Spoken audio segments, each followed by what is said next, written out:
महाराष्ट्र मुंबई लिए चलते हैं। प्रधानमंत्री नरेंद्र मोदी को सुनिएगा। नौसेना की ताकत बढ़ने से जुड़े कार्यक्रम में उनका संबोधन। महाराष्ट्र के मुख्यमंत्री, उनके साथ आज हमारे दोनों उप मुख्यमंत्री भी हैं। उप मुख्यमंत्री श्रीमान एकनाथ शिंदे जी, Ajit Pawar ji, CDS, CNS, navy के सभी साथी, मझगांव डॉकयार्ड में काम करने वाले सभी साथी, अन्य अतिथिगण, देवी और सज्जनों, 15 जनवरी के दिन को आर्मी डे के रूप में भी मनाया जाता है। देश की रक्षा के लिए अपना जीवन समर्पित करने वाले प्रत्येक जाबाज को मैं नमन करता हूं। मां भारती की रक्षा में जुटे हर वीर वीरांगना को मैं आज के दिन बधाई देता हूं। साथियों, आज भारत की समुद्री विरासत, नेवी के गौरवशाली इतिहास और आत्मनिर्भर भारत अभियान के लिए भी बहुत बड़ा दिन है।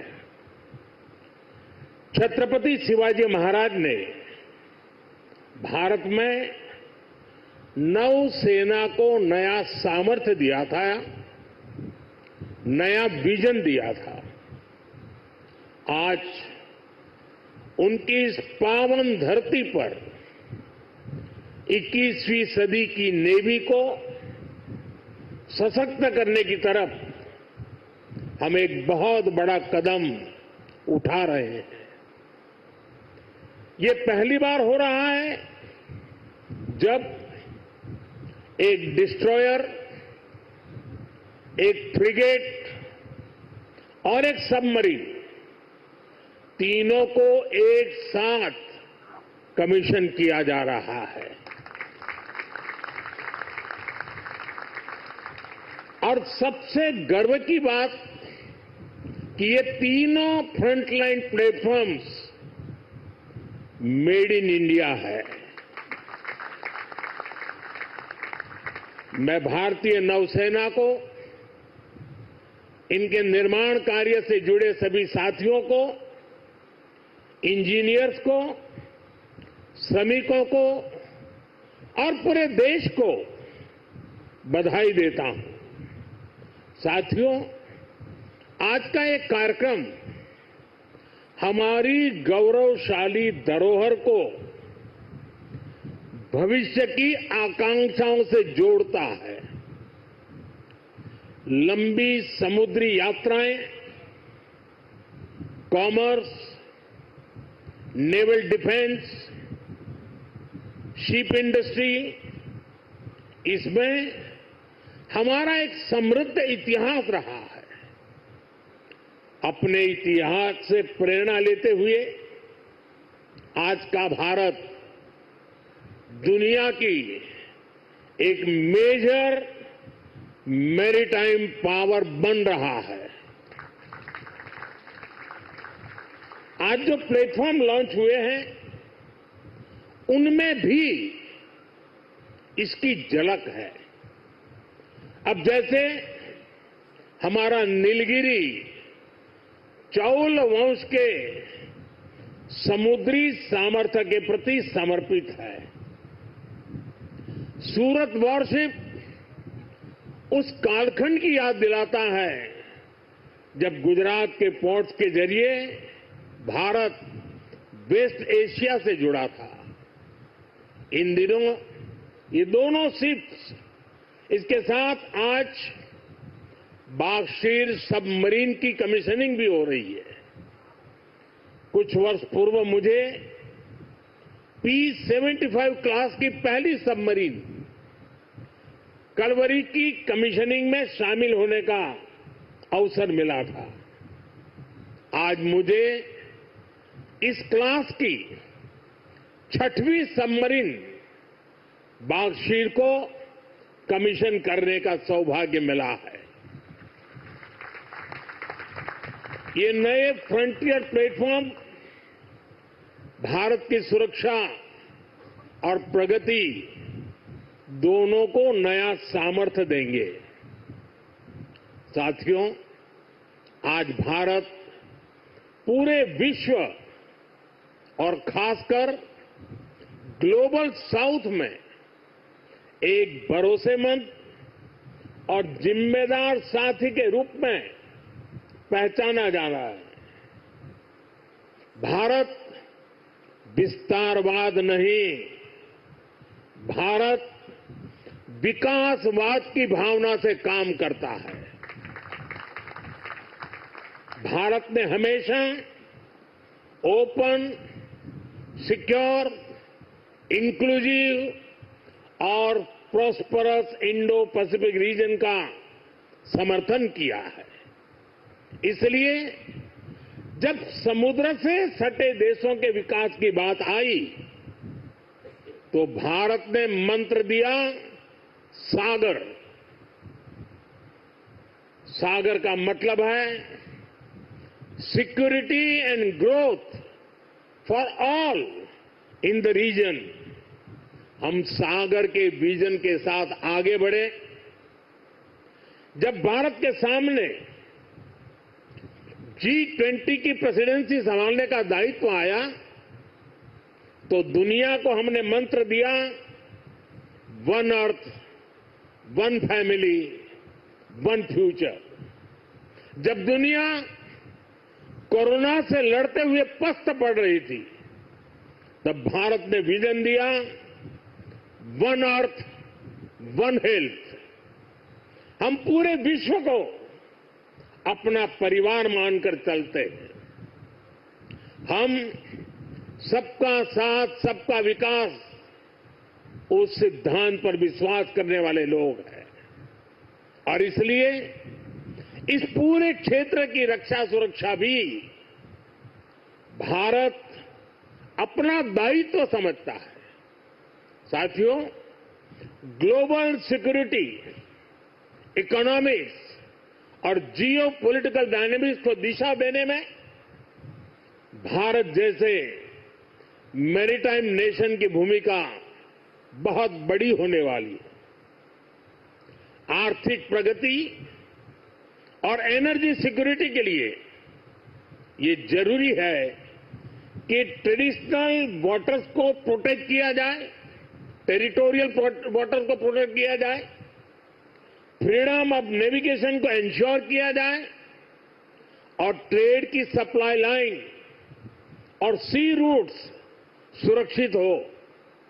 हमें आतंकवाद, हथियारों और ड्रग्स की तस्करी में इस पूरे क्षेत्र को बचाकर रखना है।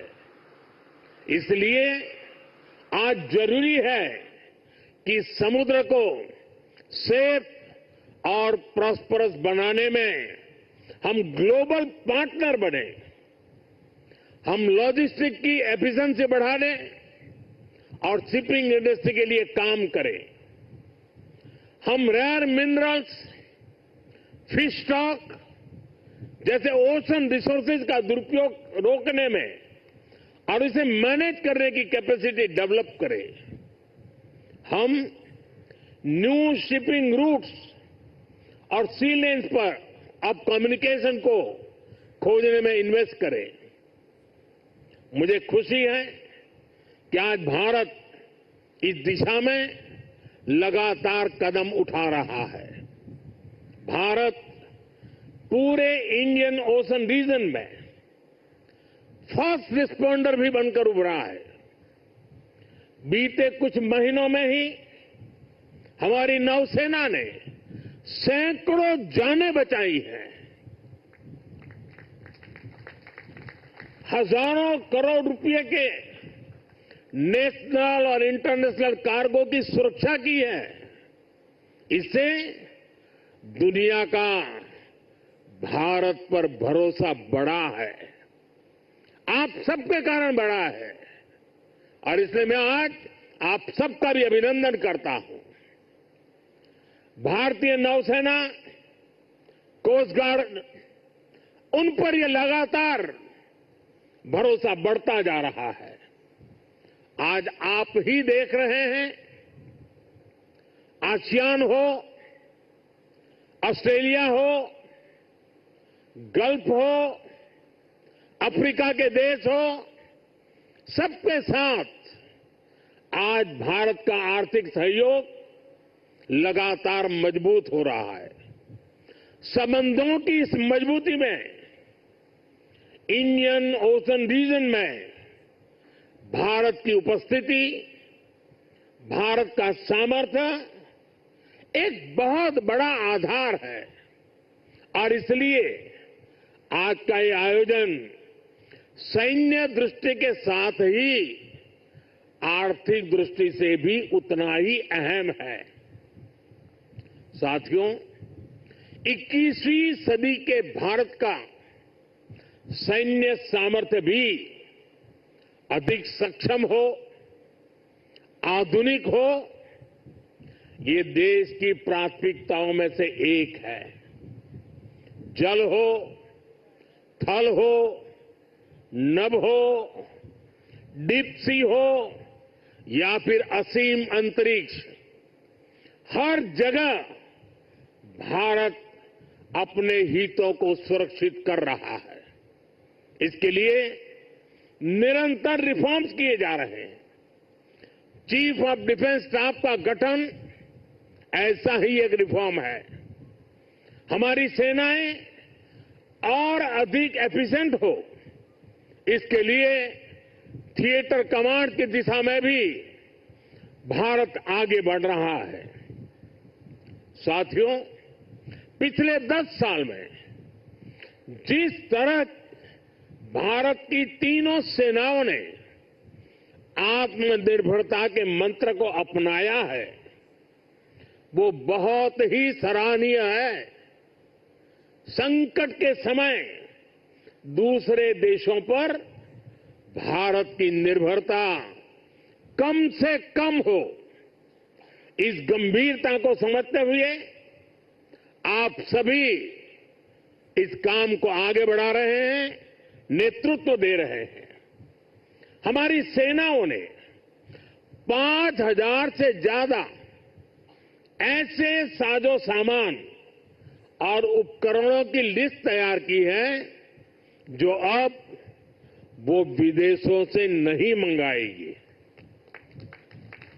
जब भारत का सैनिक भारत में बने साजो सामान के साथ आगे बढ़ता है तो उसका आत्मविश्वास भी कुछ अलग ही होता है। पिछले 10 साल में कर्नाटका में देश की सबसे बड़ी हेलीकॉप्टर बनाने वाली फैक्ट्री शुरू हुई है। सेनाओं के लिए ट्रांसपोर्ट एयरक्राफ्ट बनाने वाली फैक्ट्री शुरू हुई है। तेजस फाइटर प्लेन के भारत की साख को आसमान की नई ऊंचाई पर पहुंचाया है। यूपी और तमिलनाडु में बन रहे डिफेंस कॉरिडोर्स डिफेंस प्रोडक्शन को और गति देने वाले हैं। और मुझे खुशी है कि हमारी नेवी ने भी मेक इन इंडिया अभियान का बहुत अधिक विस्तार किया है। इसमें मझगांव डॉकयार्ड के आप सभी साथियों की भी बहुत बड़ी भूमिका है। पिछले 10 साल में नेवी में 33 शिप्स और 7 सबमरीन्स को शामिल किया गया है। इन 40 नेवल वेसल्स में से 39 भारतीय शिपयार्ड में ही बने।